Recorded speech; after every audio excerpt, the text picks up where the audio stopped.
Agora 18 horas e 30 minutos, 6h30. Boa tarde, São Paulo, boa tarde, Brasil. Tá começando o seu TV Fama ao vivo. Hoje é terça-feira, 13 de março de 2001. Boa noite, Janaína. Boa noite, Nelson. Boa noite para você que está curtindo o TV Fama. E olha, você vai conferir o primeiro capítulo de uma história que emocionou o Brasil. A Trilha da Fama traz imagens exclusivas do novo depoimento e novos depoimentos de familiares, amigos, de toda a trajetória dos meninos que encantaram o Brasil. Daqui a pouquinho, no Trilha da Fama, Mamonas Assassinas. Você não pode perder. Ok. Daqui a pouco eu vou detonar a minha bomba. O Tigrão. Vocês curtiram aí um pouquinho da história da Dercy Gonçalves, mas agora é hora de matar a saudade. Há 5 anos, uma tragédia interrompeu o sucesso de um grupo que se tornou um dos maiores fenômenos da música brasileira na década de 90. Olha, realmente, brilhantes, irreverentes, os Mamonas Assassinas ainda são lembrados com muita saudade. A partir de agora, TV Fama, Rede TV, mostra pra você os passos do Dinho, né? E toda a turma dos Mamonas pela Trilha da Fama. Veja!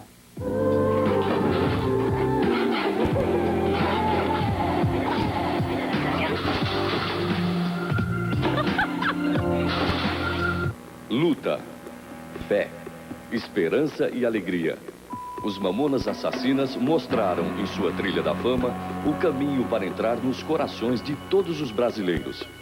A combinação de letras engraçadas e o carisma do vocalista Dinho foi infalível. Os Mamonas tiveram uma ascensão meteórica, chegando à marca de quase 2 milhões de discos vendidos.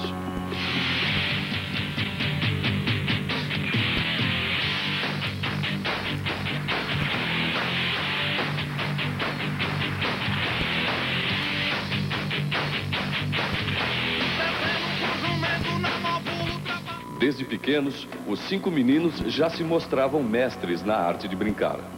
Além disso, o talento musical de Dinho e companhia despertava a atenção de quem passava e via os meninos brincando nas ruas de Guarulhos. A música e o humor já estavam no sangue destes garotos. O Dinho na infância era uma criança saudável, cheia de energia, pulava, brincava, gostava de jogar futebol.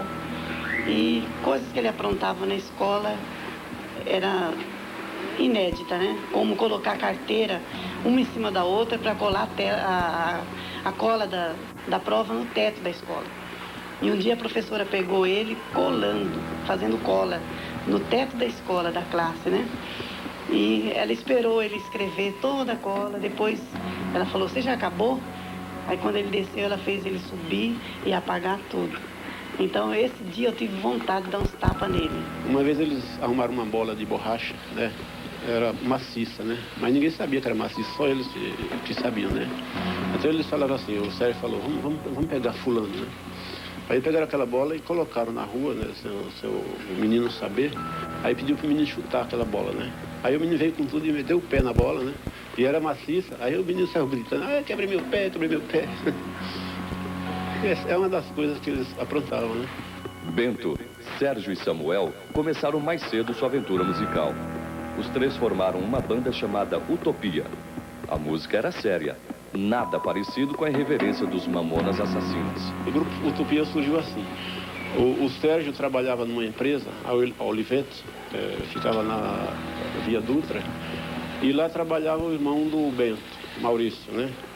Então, por intermédio do Maurício, foi que o Sérgio foi apresentado ao Bento, que tocava guitarra, né? Então, eles formaram o grupo, primeiro era um trio, né? Era o Samuel, o Sérgio e o Bento. Começaram a Utopia assim. Aí, posteriormente, entrou o Dinho e depois o Luiz. Certo dia, o Utopia fazia um show em um ginásio de Guarulhos. O local estava cheio. O público aplaudia. No meio do show, um coro começou a pedir para que eles tocassem uma música da banda americana Guns N' Roses. Foi aí que o destino colocou um baiano, da pequena cidade de Irecê, em nossas vidas.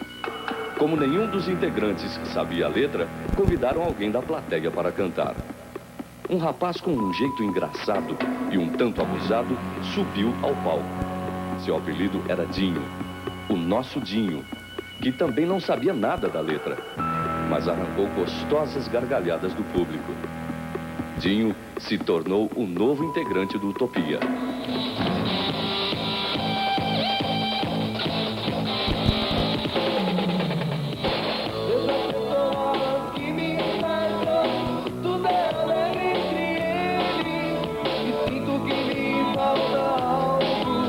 O Utopia chegou a gravar um disco, mas a seriedade não combinava com os meninos.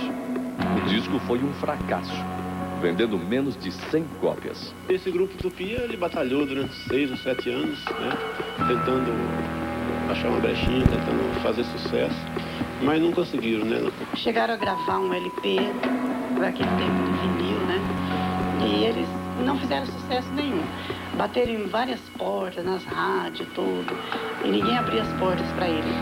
E eles sempre com aquele sonho, eu vou fazer sucesso, vou ser famoso. E eles foram à luta. Eu via tanta dificuldade. Eles sem dinheiro nenhum, eles saíam de manhã cedo e viravam o dia inteiro por essa São Paulo, andava para um canto, andava para o outro. Chegava às vezes desanimado em casa, mas eles sempre com aquele sonho, mãe, eu vou fazer sucesso. E a luta foi grande, ele conseguiu o que conseguiu. Às vezes o outro pensa assim, ah, mas eles receberam tudo de mão beijada. De jeito nenhum, eles lutaram muito. Pois é, mas faltava um para a constelação ficar completa.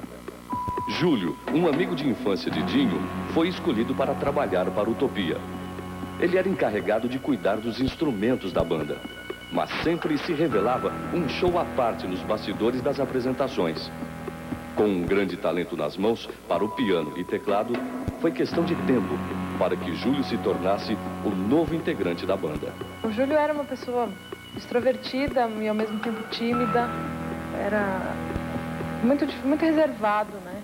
E cínico, porque ele fazia umas piadas assim como o Dinho, de fazer algumas coisas e olhar como se não fossem eles que estivessem falando. Bom, o Júlio entrou, na verdade, na banda Utopia, né? Foi o começo de tudo, porque eu conhecia o primo do Dinho. Então ele começou, quando entrou na banda, como holding da banda, e sempre querendo tomar o lugar do tecladista que já estava por lá. Dinho, Júlio, Bento, Sérgio e Samuel não tinham compromisso com a seriedade. Não queriam ter. Sempre em seus tempos livres, eles se reuniam para compor letras engraçadas. Tão engraçadas que resolveram mudar o rumo de suas vidas. Queriam compartilhar essa alegria com o Brasil. Uma das coisas que marcaram pra gente é que o Júlio anotava tudo, assim, as piadas ou até mesmo frases que eles achavam que poderiam fazer uma música, eles anotavam no papel, ele anotava de madrugada, quando chegavam de algum lugar, para passar pro Dinho no dia seguinte. Acho que foi difícil depois incorporar um lado mais sério. A primeira medida foi mudar o nome da banda.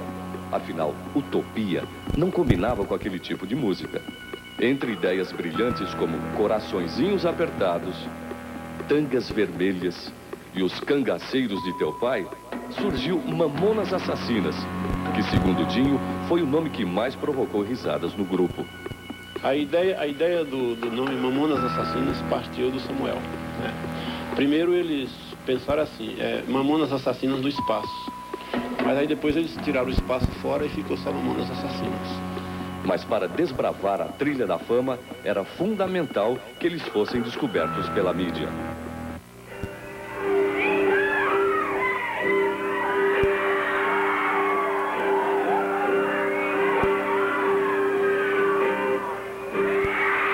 Amanhã, a saga dos Mamonas Assassinas continua.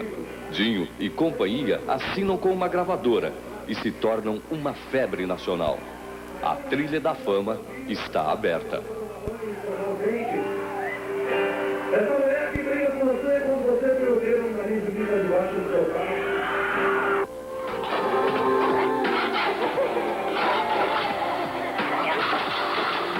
Estamos de volta e agora o assunto é... Ok. Ok.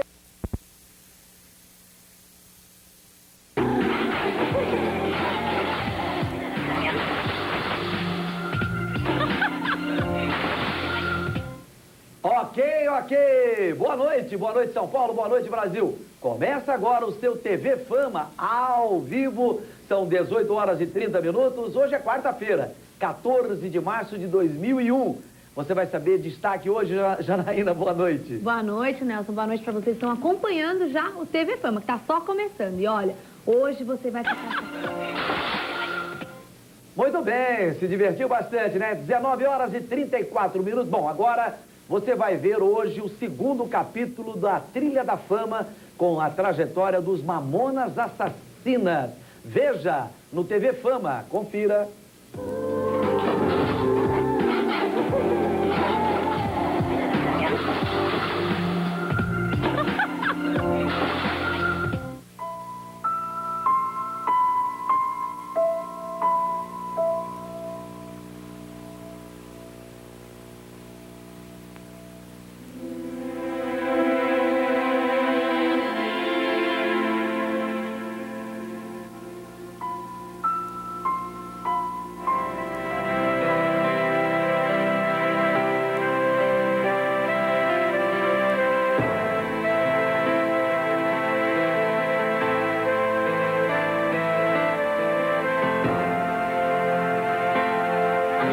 Sonho que você teve vai se realizar hoje.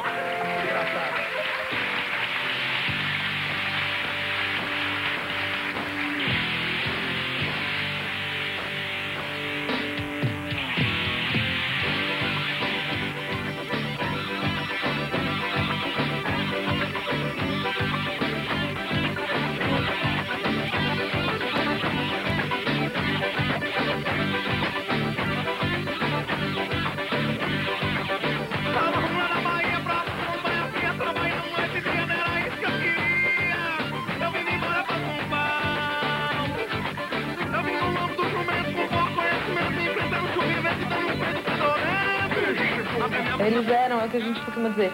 É difícil pra gente ver uma banda e achar que vai ser como Mamonas, porque eles não vestiam uma máscara, né? Subiam no palco e vamos tocar engraçadinho. Eles eram daquele jeito. O Dinho era o tempo todo daquele jeito.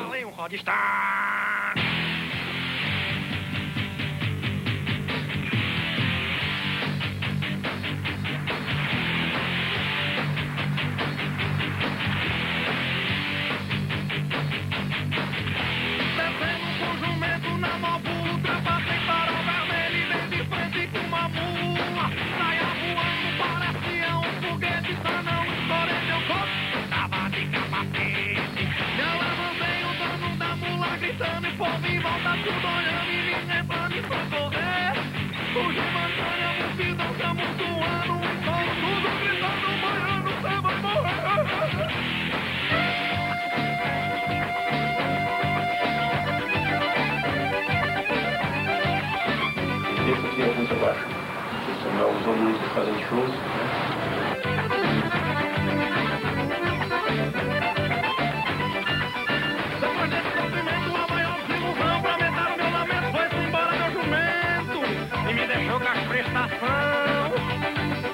E hoje eu tô arrependido de ter feito imigração. Volto pra casa fudido com um monte de apelido.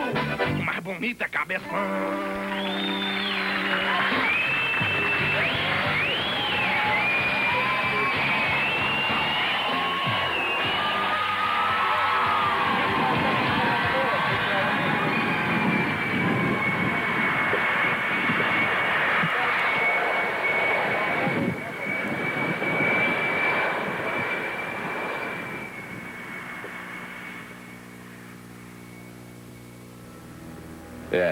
O sonho de Dinho se realizou.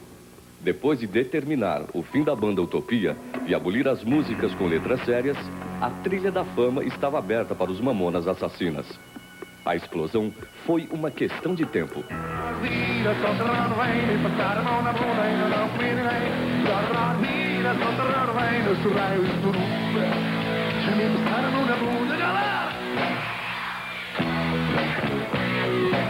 Os Mamonas passaram muitas dificuldades para seguir adiante em seus sonhos. Por pouco, o Brasil fica sem a alegria e o humor de Dinho. A falta de dinheiro para investir em uma gravação de uma fita demo e o medo da mistura de música pesada com letras praticamente censuráveis quase fizeram os Mamonas Assassinas desistirem de tudo.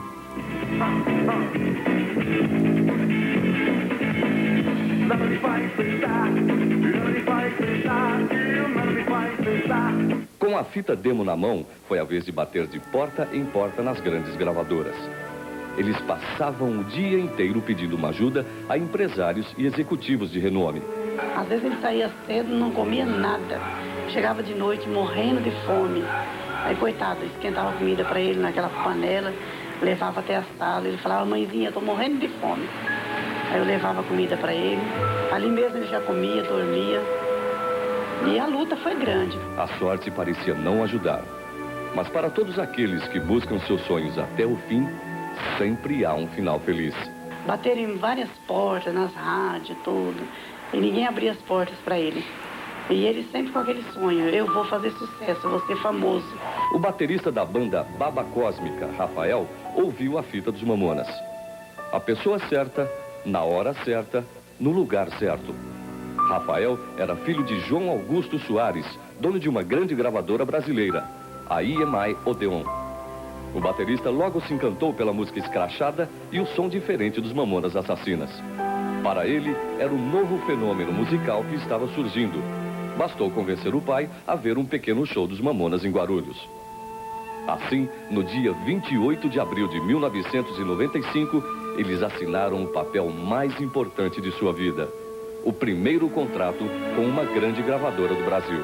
O sucesso foi, para mim, foi de repente. Eu não esperava tanto. E eu acho que nem eles esperavam. Eles esperavam ser famosos, mas nem tanto. A estreia nacional foi em grande estilo. No programa Jô 11h30, ainda no SBT, os Mamonas deram um show de alegria e simplicidade. Todos se perguntavam quem cantava aquela música Brasília Amarela. Quem eram aqueles malucos que brincavam com a famosa música portuguesa, o Vira. O som dos Mamonas Assassinas já estava na boca dos brasileiros. Lembro que o Júlio e o Dinho conversaram logo depois que saiu o CD. E eles achavam que era Vira-Vira e Robocop Gay. Eram as duas que eles achavam que ia acontecer alguma coisa. Foi uma surpresa muito grande, né? Porque a gente não esperava, né? E a partir do momento que eles começaram a fazer sucesso, começaram a aparecer na mídia, né? Foi um orgulho muito grande, né? Para nós que somos da família, né? E foi muito gratificante. E ele conseguiu realizar o sonho dele. Ele conseguiu realizar o sonho dele de me dar uma casa bonita. Essa casa depois eu vendi, porque eu não consegui ficar nela, que a saudade era demais. Ele não queria mudar, ele queria ser o mesmo Júlio, que passava, cumprimentava todo mundo. Então ele sempre chegou pra mim e perguntou se eu achava que ele estava estrela, se eu achava que ele estava normal. Essa era uma das grandes preocupações, e não só dele, que eu sei também que o Dinho várias vezes, né, tinha essa preocupação. De ser eu mesmo. Eu e o Júlio, a gente estava no centro de Guarulhos, saindo de um shopping, só que ele estava com o cabelo preto em cima ainda e dos lados vermelho e amarelo.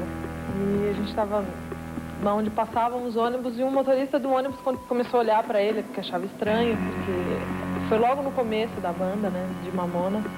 E o motorista olhando, ele, Paula, aquele moço tá olhando para mim, vamos andar mais rápido? Eu falei, vamos. E na hora que a gente começou a andar mais rápido, ele bateu no ônibus da frente e fez um puta estrago. Ele olhou pra mim e falou, sai correndo, porque todo mundo do ônibus vai me catar agora, né? 5 shows por semana, 2 milhões de cópias vendidas, centenas de milhares de fãs espalhados pelo Brasil e pelo mundo. A alegria dos Mamonas conquistou a Europa. Portugal e Espanha se renderam ao som do grupo. Foi a banda que tirou da mesmice a música brasileira. Cantores de renome na época admitiram, os Mamonas foram a injeção de ânimo que o Brasil precisava. Ele estava fazendo já 1 mês ou 2 de sucesso e eu tinha acabado de lavar o banheiro. E quando ele saiu do banheiro, eu notei que o banheiro estava todo molhado. Aí eu falei assim, mas o que aconteceu nesse banheiro? Está todo molhado. Ele falou, mãe, foi eu. Eu estava sonhando longe, sonhando com o nosso sucesso, e eu mijei tudo no banheiro, em vez de mijar na bacia. Eu falei, mas Dinho, o que é isso? Aí eu tive que lavar o banheiro novamente. Isso daí é porque ele estava muito alegre, ele não se continha. Mas de repente eu ligava o rádio e lá estava o conjunto tocando. E eles fazendo aquela gritaria. Ligava a televisão, lá estava meu filho. Ele ia lá, gravava os programas e depois a gente assistia tudo. É difícil pra gente ver uma banda e achar que vai ser como Mamonas, porque eles não vestiam uma máscara. Eles tinham uma preocupação muito grande em atender a todos, porque eles sabiam que era dali que vinha o sucesso. Eu acho que todo mundo na banda deixou as famílias bem. É difícil, porque talvez eles mesmos mudassem algumas coisas, né, e tendessem mais para o que o mercado pede hoje. O auge da juventude, a idade do sucesso, o esforço da fama, a alegria de viver. De repente, tudo vai pelos ares. Amanhã no Trilha da Fama, você vai saber detalhes do trágico acidente que fez o Brasil chorar. Com imagens exclusivas e arquivos confidenciais, você vai ver as emoções finais de uma das maiores bandas do Brasil, os Mamonas Assassinas.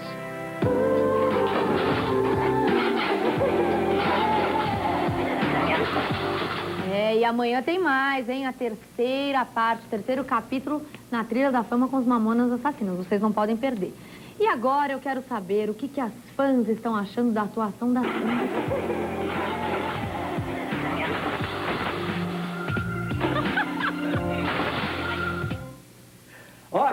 Ok. Boa noite, São Paulo. Boa noite, Brasil. Está começando agora o seu TV Fama ao vivo. São 18 horas e 30 minutos. Hoje é quinta-feira, 15 de março de 2001. E agora, quem vai ser destaque hoje? Boa noite, Janaína. Boa noite, Nelson. Boa noite para você que está curtindo o TV Fama hoje, todos os dias, né? Acompanhou quase a semana toda, tá quase acabando. Vocês não perderam nenhum, né? Então, hoje, para vocês, meninas, a Monique Evans. Tá de avião, tá de... Bom, agora vamos matar a saudade.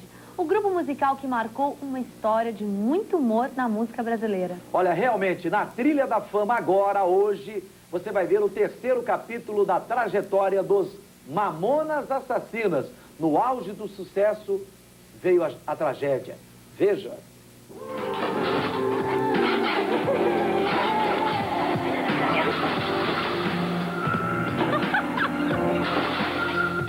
Ninguém segura a Brasília Amarela. A moda Mamonas Assassinas estava no auge em meados dos anos 90. Os 5 meninos de Guarulhos conquistaram o Brasil e aceleraram tudo na Trilha da Fama.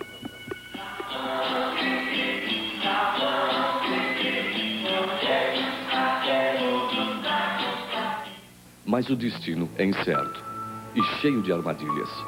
No dia 13 de março de 1996, o país acordou mais triste. Uma tragédia havia sido anunciada. A morte prematura dos Mamonas Assassinas em um acidente aéreo. Era a noite do dia 2. O grupo tinha acabado de fazer um show na cidade de Brasília. Cansados, eles iriam voltar para Guarulhos naquela mesma noite, em um avião Learjet PT-LSD, alugado da empresa Madri Táxi Aéreo. Dinho e companhia já estavam acostumados com essa rotina. Para eles, seria só mais uma viagem. Mas não foi. A última vez que nós conversamos, que nós nos vimos, foi na quarta-feira.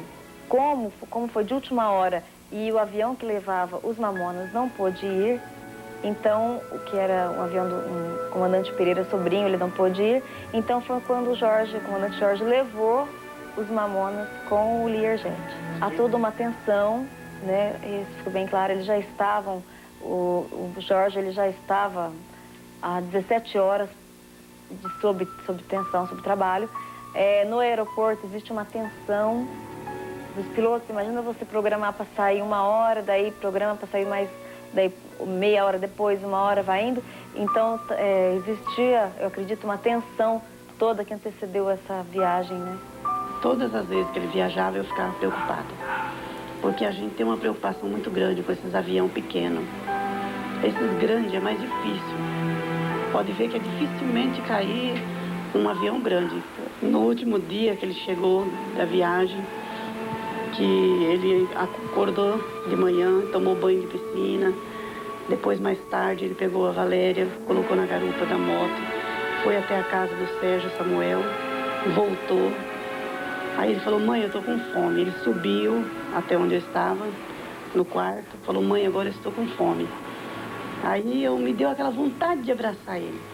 Ele estava com uma jaqueta azul, dos Mamonas, e eu abracei ele, eu entrei dentro assim da jaqueta, passei os braços nele assim, abracei ele e nós descemos a escada, abraçado. Aí eu fui até a cozinha, esquentei a comida para ele E ele comeu, já atrasado, já que ele ia viajar para Brasília, para o último show que eles tinham que fazer. E ele saiu abraçado comigo até o portão. Aí, tchau, mãe, eu te amo, um beijo. Aí me beijou umas 3 vezes e me abraçou. Aí ele entrou no carro, um carro bonito que ele tinha, e fez assim pra mim. Jogou um beijo e fez assim pra mim. É a última cena que eu me lembro dele me jogando um beijo e entrando no carro. E no caminho do aeroporto ele ainda falou pro pai dele: pai, eu não estou com vontade de viajar. Eu queria ficar com vocês esse final de semana. E ele ligou, a Grace atendeu, minha filha atendeu o telefone. Era ele. Ele falou: Grace, eu estou entrando no avião agora. Lá para as 10h30, por aí a gente está chegando. Se Deus quiser, a gente está chegando. Fala pro pai vir me buscar. Ele gostava que o pai dele fosse buscar. Aí quando eu escutei o telefonema, tudo, aí quando o meu marido chegou, pegou eu pela mão e falou: vamos buscar o teu primogênito? Eu falei: vamos. Aí eu fui para o aeroporto. Mas quando chegou 10h30, que o avião não desceu, eu fiquei preocupada, eu já fiquei triste novamente. Falei: meu Deus, o que será que está acontecendo? Aí nós subimos para a sala de informação, aí de lá já falaram que tinha acontecido alguma coisa, nos levaram até o posto médico, nos medicaram, contaram que tinham perdido o avião. E eu já comecei ali, eu entrei em pânico, eu comecei a gritar. E eu gritava muito: meu Deus, e o Dinho, e o Dinho. Por volta das 11h30 da noite, do dia 2 de março de 1996, o avião em que estavam os Mamonas e o experiente comandante Jorge Luiz Germano Martins chocou-se violentamente na Serra da Cantareira, matando 9 pessoas.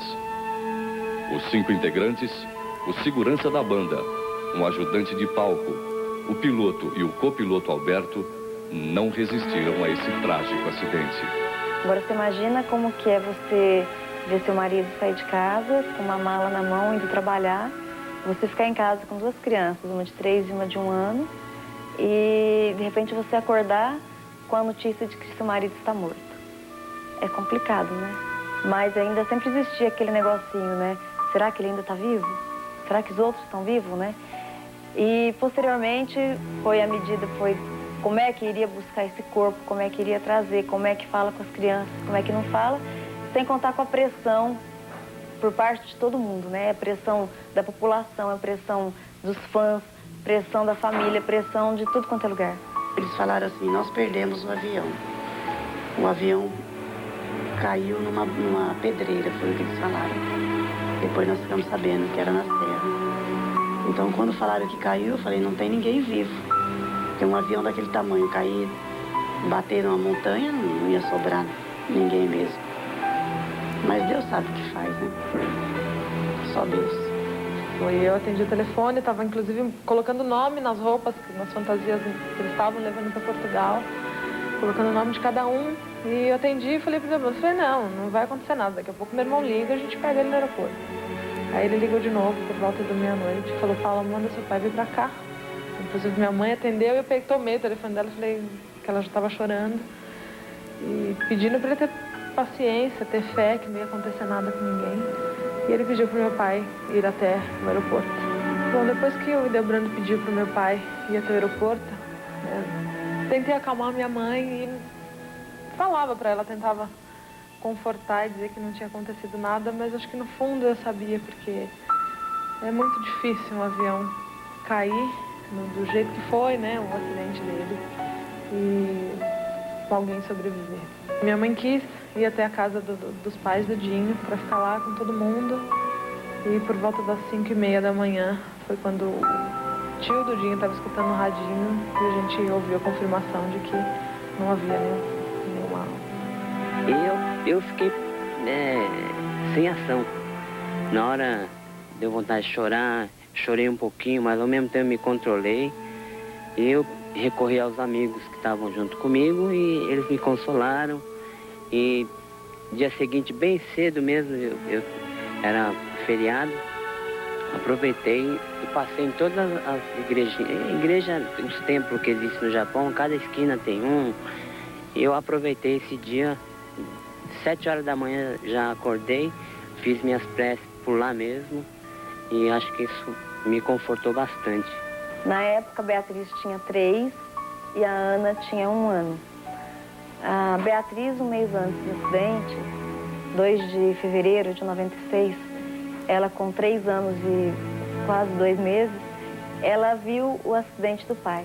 Deve ter sido em sonho, porque ela chegou e contou para todos nós, para minha sogra, para minha mãe, para mim, que daqui ela disse assim, mamãe, daqui 1 mês o avião do papai vai cair. Entendeu? Então, é um negócio estranho, né? Mas uma coisa que ficou registrada. Eu achei que estava demorando muito para os meninos ligarem para eu pegá-los no aeroporto. Então eu liguei para o Idebrando, né? Aí eu perguntei para o Idebrando, está tudo bem? Ele respondeu assim, não tá nada bem não. Parece que aconteceu alguma coisa com o avião dos meninos, né? Aí eu fiquei desesperado, né? Fui correndo para o aeroporto. Aí cheguei lá, vi aquele alvoroço todo, né?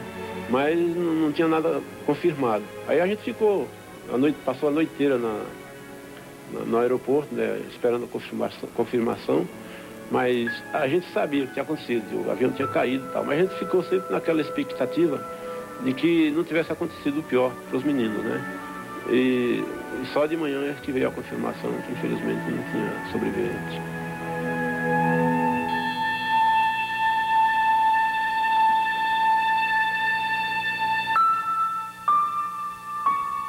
Muitas teorias surgiram sobre a causa do acidente.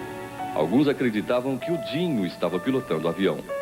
Outros afirmavam que o piloto estava exausto. Há ainda a tese de que a torre e os controladores foram os responsáveis. O relatório final da comissão de investigação sobre o desastre afirmou que tanto o piloto Jorge, a torre e a empresa proprietária do avião foram os culpados. Só que a ferida ficou aberta. É difícil a gente julgar, mas eu acho assim, como muitas pessoas disseram que o piloto tinha 100% de culpa, eu não acredito nisso, porque ele também tinha uma família, ele tinha 2 filhas, uma esposa, e ele acho que não queria acabar com a vida dele e mais 8 pessoas. Né? Então é difícil. Eu acho que uma junção, né, uma série de coisas acarretou o acidente.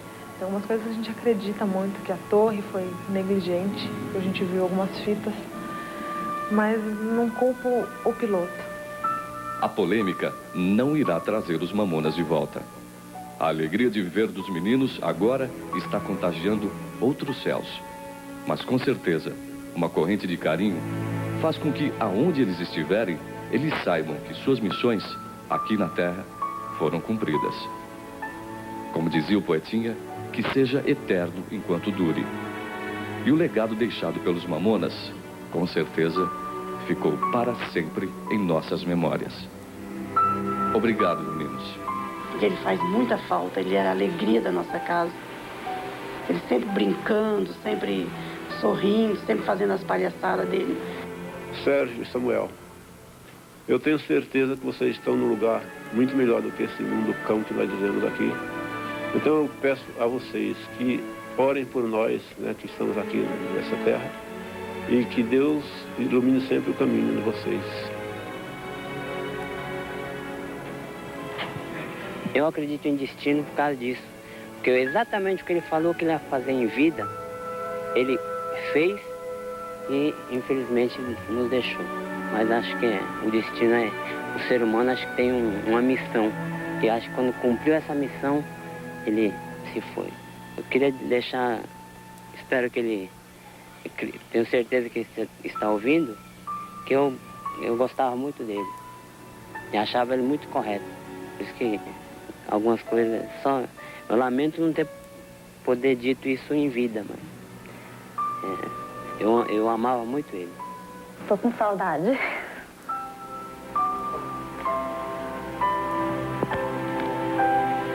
Acho que uma das coisas é falar pro Júlio, né, que sempre amei ele muito e que sempre acreditei no Júlio, não no Júlio Razek dos Mamonas.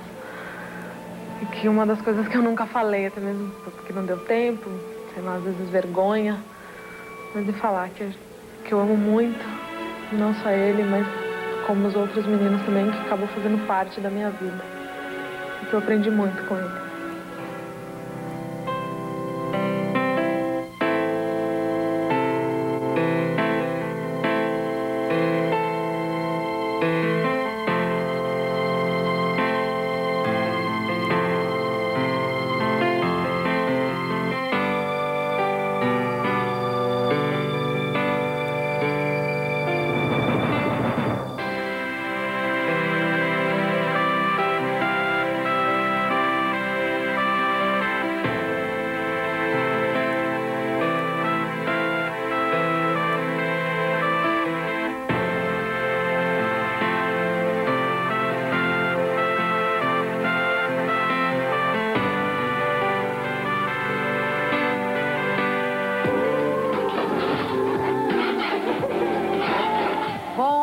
uma dica de beleza pra vocês, mulheres, ficarem ainda mais... Ok. Boa noite São Paulo, boa noite Brasil. Começa agora o seu TV Fama ao vivo, 18 horas e 32 minutos. Hoje é sexta-feira, 16 de março de 2001. Tudo prontinho, tudo preparado. Boa noite, Janaína. Boa noite, Nelson. Boa noite pra vocês que estão curtindo o TV Fama, que tá começando. E olha, um recadinho especial. Agora você vai matar a saudade no Trilha da Fama, um especial contando a história dos Mamonas Assassinas, um dos maiores fenômenos da música brasileira de todos os tempos. Pois é, realmente o sucesso, as fãs, o dinheiro e uma carreira promissora interrompida por uma grande tragédia. Agora, na Rede TV, no TV Fama, na nossa Trilha da Fama, Mamonas Assassinas. Veja!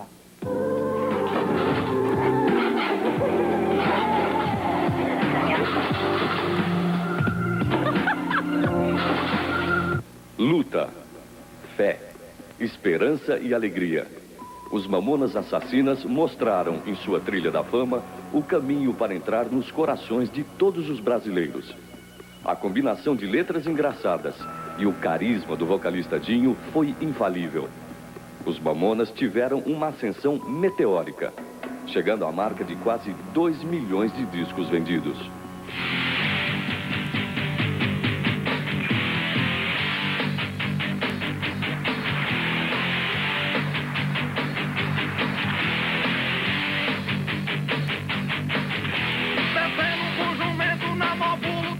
Desde pequenos, os 5 meninos já se mostravam mestres na arte de brincar. Além disso, o talento musical de Dinho e companhia despertava a atenção de quem passava e via os meninos brincando nas ruas de Guarulhos. A música e o humor já estavam no sangue destes garotos. O Dinho na infância era uma criança saudável, cheia de energia, pulava, brincava, gostava de jogar futebol.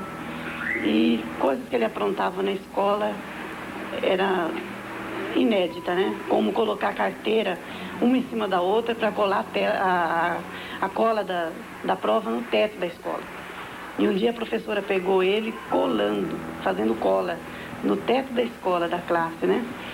E ela esperou ele escrever toda a cola, depois ela falou, você já acabou? Aí quando ele desceu, ela fez ele subir e apagar tudo.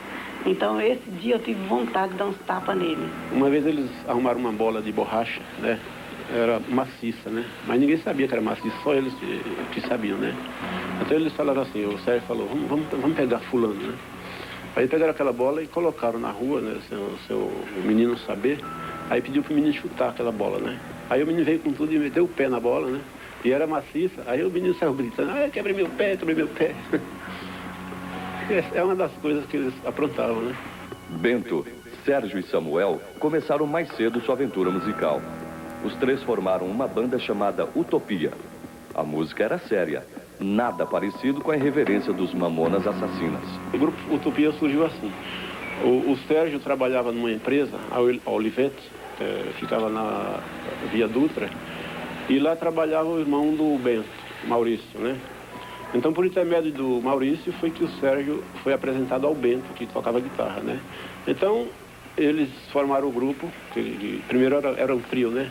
Era o Samuel, o Sérgio e o Bento. Começaram Utopia assim. Aí, posteriormente, entrou o Dinho e depois o Luiz. Certo dia, o Utopia fazia um show em um ginásio de Guarulhos. O local estava cheio. O público aplaudia. No meio do show, um coro começou a pedir para que eles tocassem uma música da banda americana Guns N' Roses. Foi aí que o destino colocou um baiano da pequena cidade de Irecê em nossas vidas. Como nenhum dos integrantes sabia a letra, convidaram alguém da plateia para cantar. Um rapaz com um jeito engraçado e um tanto abusado subiu ao palco. Seu apelido era Dinho, o nosso Dinho, que também não sabia nada da letra, mas arrancou gostosas gargalhadas do público. Dinho se tornou o novo integrante do Utopia.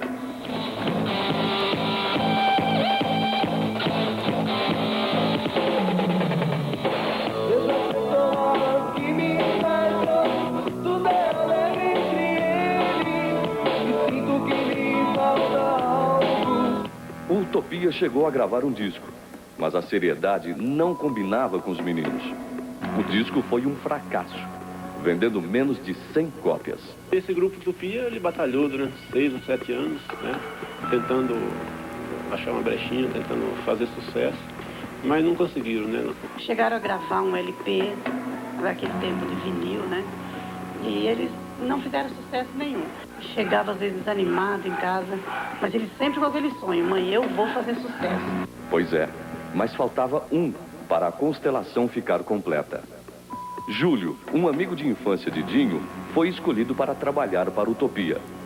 Ele era encarregado de cuidar dos instrumentos da banda, mas sempre se revelava um show à parte nos bastidores das apresentações. Com um grande talento nas mãos para o piano e teclado, foi questão de tempo para que Júlio se tornasse o novo integrante da banda. O Júlio era uma pessoa extrovertida e ao mesmo tempo tímida, era muito reservado, né? E cínico, porque ele fazia umas piadas assim como o Dinho, de fazer algumas coisas e olhar como se não fossem eles que estivessem falando. Bom, o Júlio entrou, na verdade, na banda Utopia, né? Que foi o começo de tudo, porque eu conhecia o primo do Dinho.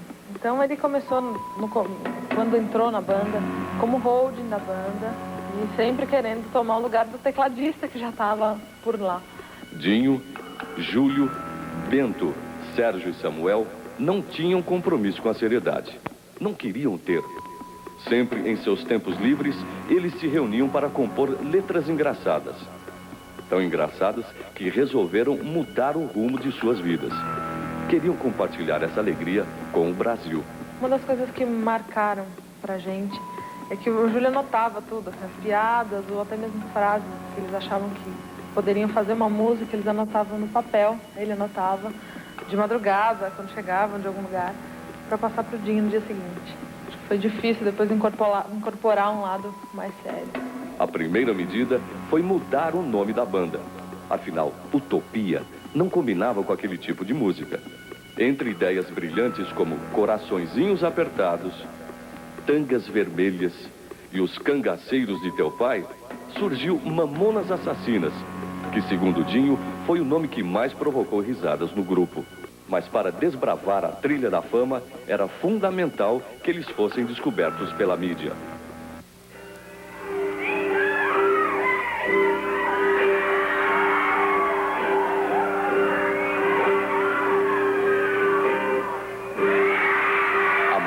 A saga dos Mamonas Assassinas continua. Dinho e companhia assinam com uma gravadora e se tornam uma febre nacional. A trilha da fama está aberta. Essa mulher que briga com você quando você perdeu um carinho de vida debaixo.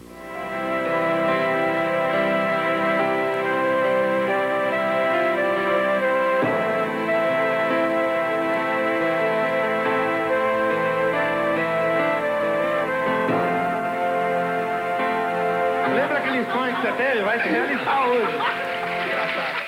O nome do jumento com pouco conhecimento, enfrentando chuva e vento, dando um peito fedorento. Eles eram, é o que a gente costuma dizer. É difícil pra gente ver uma banda e achar que vai ser como Mamonas, porque eles não vestiam uma máscara, né? Subiam no palco e vamos tocar engraçadinho. Eles eram daquele jeito. O Dinho era o tempo todo daquele jeito.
O sonho de Dinho se realizou. Depois de determinar o fim da banda Utopia e abolir as músicas com letras sérias, a trilha da fama estava aberta para os Mamonas Assassinas. A explosão foi uma questão de tempo.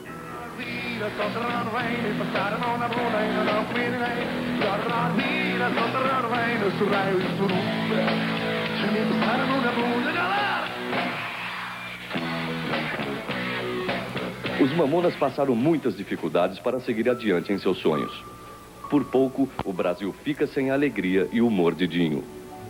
A falta de dinheiro para investir em uma gravação de uma fita demo e o medo da mistura de música pesada com letras praticamente censuráveis quase fizeram os Mamonas Assassinas desistirem de tudo.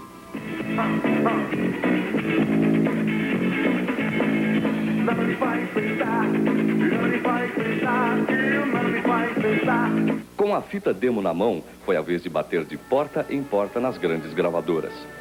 Eles passavam o dia inteiro pedindo uma ajuda a empresários e executivos de renome. Às vezes ele saía cedo, não comia nada. Chegava de noite morrendo de fome. Aí, coitado, esquentava comida para ele naquela panela, levava até a sala. Ele falava, mãezinha, eu tô morrendo de fome. Aí eu levava comida para ele. Ali mesmo ele já comia, dormia. E a luta foi grande. A sorte parecia não ajudar. Mas para todos aqueles que buscam seus sonhos até o fim, sempre há um final feliz. Bateram em várias portas, nas rádios, tudo. E ninguém abria as portas para ele. E ele sempre com aquele sonho, eu vou fazer sucesso, eu vou ser famoso. O baterista da banda Baba Cósmica, Rafael, ouviu a fita dos Mamonas. A pessoa certa, na hora certa, no lugar certo. Rafael era filho de João Augusto Soares, dono de uma grande gravadora brasileira, a EMI Odeon. O baterista logo se encantou pela música escrachada e o som diferente dos Mamonas Assassinas. Para ele, era um novo fenômeno musical que estava surgindo. Bastou convencer o pai a ver um pequeno show dos Mamonas em Guarulhos. Assim, no dia 28 de abril de 1995, eles assinaram o papel mais importante de sua vida.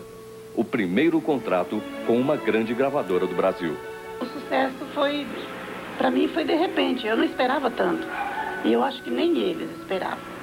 Eles esperavam ser famosos, mas nem tanto. A estreia nacional foi em grande estilo. No programa Jô 11h30, ainda no SBT, os Mamonas deram um show de alegria e simplicidade. Todos se perguntavam quem cantava aquela música Brasília Amarela. Quem eram aqueles malucos que brincavam com a famosa música portuguesa, o Vira.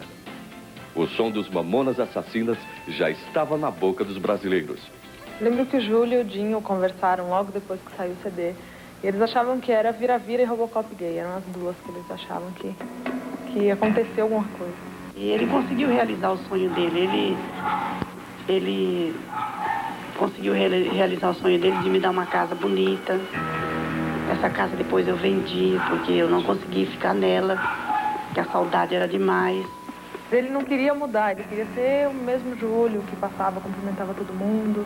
Então ele sempre chegou pra mim e perguntou se eu achava que ele estava estrela, se eu achava que ele estava normal. Essa era uma das grandes preocupações, e não só dele, que eu sei também que o Dinho várias vezes tinha essa preocupação. Isso eu mesmo. Eu e o Júlio, a gente estava no centro de Guarulhos, saindo de um shopping, só que ele estava com o cabelo preto em cima ainda, e dos lados vermelho e amarelo. E a gente estava onde passavam os ônibus, e um motorista do ônibus começou a olhar para ele, porque achava estranho, porque foi logo no começo da banda, né, de Mamonas. E o motorista olhando, ele, Paula, aquele moço tá olhando para mim, vamos andar mais rápido? Eu falei, vamos. E na hora que a gente começou a andar mais rápido, ele bateu no ônibus da frente e fez um puta estrago. Ele olhou para mim e falou, sai correndo, porque todo mundo do ônibus vai me catar agora, né? 5 shows por semana, 2 milhões de cópias vendidas, centenas de milhares de fãs espalhados pelo Brasil e pelo mundo. A alegria dos Mamonas conquistou a Europa. Portugal e Espanha se renderam ao som do grupo. Foi a banda que tirou da mesmice a música brasileira. Cantores de renome na época admitiram: os Mamonas foram a injeção de ânimo que o Brasil precisava. O auge da juventude, a idade do sucesso, o esforço da fama, a alegria de viver. Os 5 meninos de Guarulhos conquistaram o Brasil e aceleraram tudo na trilha da fama.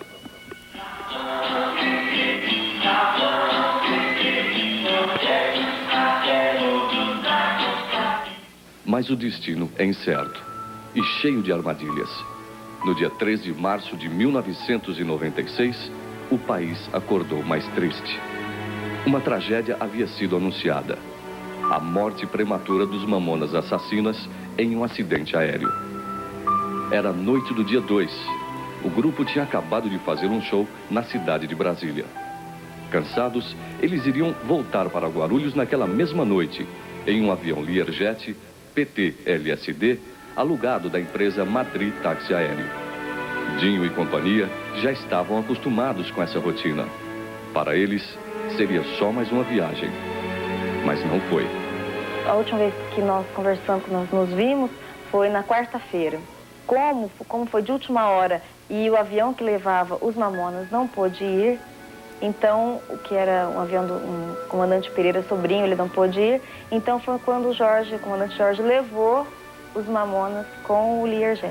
Há toda uma tensão, né? Isso ficou bem claro, eles já estavam, o Jorge ele já estava há 17 horas sob tensão, sob trabalho.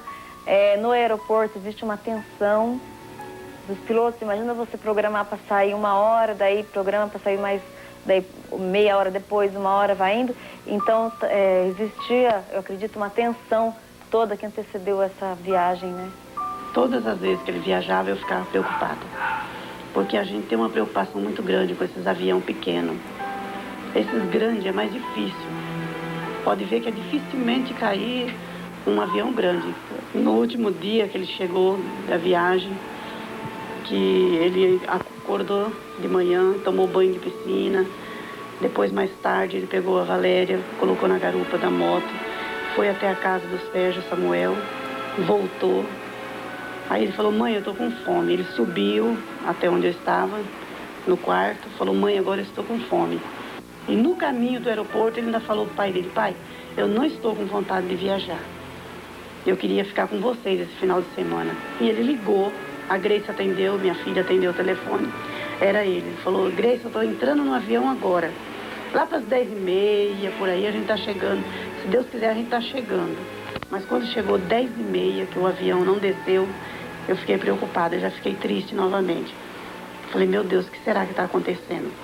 Aí nós subimos para a sala de informação, aí de lá já falaram que tinha acontecido alguma coisa, nos levaram até o posto médico, nos medicaram, contaram que tinham perdido o avião. E eu já comecei ali, eu entrei em pânico, eu comecei a gritar. E eu gritava muito: meu Deus, e o Dinho, e o Dinho. Por volta das 11h30 da noite, do dia 2 de março de 1996, o avião em que estavam os Mamonas e o experiente comandante Jorge Luiz Germano Martins chocou-se violentamente na Serra da Cantareira, matando 9 pessoas. Os 5 integrantes, o segurança da banda, um ajudante de palco, o piloto e o copiloto Alberto não resistiram a esse trágico acidente. Agora você imagina como que é você ver seu marido sair de casa com uma mala na mão, indo trabalhar, você ficar em casa com 2 crianças, uma de 3 e uma de 1 ano, e de repente você acordar com a notícia de que seu marido está morto. É complicado, né? Mas ainda sempre existia aquele negocinho, né? Será que ele ainda está vivo? Será que os outros estão vivos, né? E posteriormente foi a medida, foi como é que iria buscar esse corpo, como é que iria trazer, como é que fala com as crianças, como é que não fala, sem contar com a pressão por parte de todo mundo, né? A pressão da população, a pressão dos fãs, pressão da família, pressão de tudo quanto é lugar. Eles falaram assim: nós perdemos o avião. O avião caiu numa pedreira, foi o que eles falaram. Depois nós ficamos sabendo que era na serra. Então, quando falaram que caiu, eu falei: não tem ninguém vivo. Tem um avião daquele tamanho cair, bater numa montanha, não ia sobrar ninguém mesmo. Mas Deus sabe o que faz, né? Só Deus. Eu atendi o telefone, estava inclusive colocando nome nas roupas, nas fantasias que eles estavam levando para Portugal, colocando o nome de cada um. E eu atendi e falei para ele: não vai acontecer nada. Daqui a pouco meu irmão liga e a gente pega ele no aeroporto. Aí ele ligou de novo por volta da meia-noite e falou: Paula, manda seu pai vir para cá. Inclusive minha mãe atendeu e eu tomei o telefone dela e falei que ela já estava chorando. E pedindo para ele ter paciência, ter fé, que não ia acontecer nada com ninguém. E ele pediu para o meu pai ir até o aeroporto. Bom, depois que o Hildebrando pediu para o meu pai ir até o aeroporto, tentei acalmar minha mãe e falava para ela, tentava confortar e dizer que não tinha acontecido nada, mas acho que no fundo eu sabia, porque é muito difícil um avião cair do jeito que foi, né, o acidente dele, e alguém sobreviver. Minha mãe quis ir até a casa dos pais do Dinho para ficar lá com todo mundo, e por volta das 5h30 da manhã foi quando o tio do Dinho estava escutando no radinho e a gente ouviu a confirmação de que não havia nenhuma alma. Eu fiquei sem ação. Na hora deu vontade de chorar, chorei um pouquinho, mas ao mesmo tempo me controlei. Eu recorri aos amigos que estavam junto comigo e eles me consolaram. E dia seguinte, bem cedo mesmo, eu era feriado, aproveitei e passei em todas as igrejas, os templos que existem no Japão, cada esquina tem um. E eu aproveitei esse dia, 7 horas da manhã já acordei, fiz minhas preces por lá mesmo e acho que isso me confortou bastante. Na época, a Beatriz tinha 3 e a Ana tinha 1 ano. A Beatriz, um mês antes do acidente, 2 de fevereiro de 96, ela com 3 anos e quase 2 meses, ela viu o acidente do pai. Deve ter sido em sonho, porque ela chegou e contou para todos nós, para minha sogra, para minha mãe, para mim, que daqui ela disse assim, mamãe, daqui 1 mês o avião do papai vai cair. Entendeu? Então, é um negócio estranho, né? Mas, uma coisa que ficou registrada. Eu achei que estava demorando muito para os meninos ligarem para eu pegá-los no aeroporto. Então eu liguei para o Hildebrando, né? Aí eu perguntei para o Hildebrando, tá tudo bem? Ele respondeu assim, não tá nada bem não. Parece que aconteceu alguma coisa com o avião dos meninos, né? Aí eu fiquei desesperado, né? Eu fui correndo para o aeroporto. Aí cheguei lá, vi aquele alvoroço todo, né? Mas não tinha nada confirmado. Aí a gente ficou, passou a noite inteira no aeroporto, né? Esperando a confirmação. Mas a gente sabia o que tinha acontecido, o avião tinha caído e tal. Mas a gente ficou sempre naquela expectativa de que não tivesse acontecido o pior para os meninos, né? A alegria de viver dos meninos agora está contagiando outros céus. Mas com certeza, uma corrente de carinho faz com que, aonde eles estiverem, eles saibam que suas missões aqui na Terra foram cumpridas. Como dizia o poetinha, que seja eterno enquanto dure. E o legado deixado pelos Mamonas, com certeza, ficou para sempre em nossas memórias. Obrigado, meninos. Uma das coisas que eu nunca falei, até mesmo porque não deu tempo, sei lá, às vezes vergonha, mas de falar que eu amo muito, não só ele, mas como os outros meninos também, que acabou fazendo parte da minha vida. Que eu aprendi muito com ele.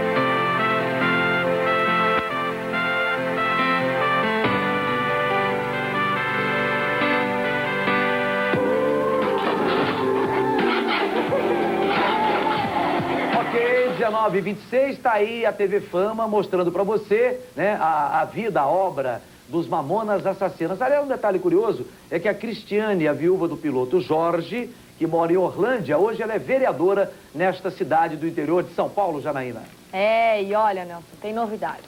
Hoje, Pô, mas dê primeiro...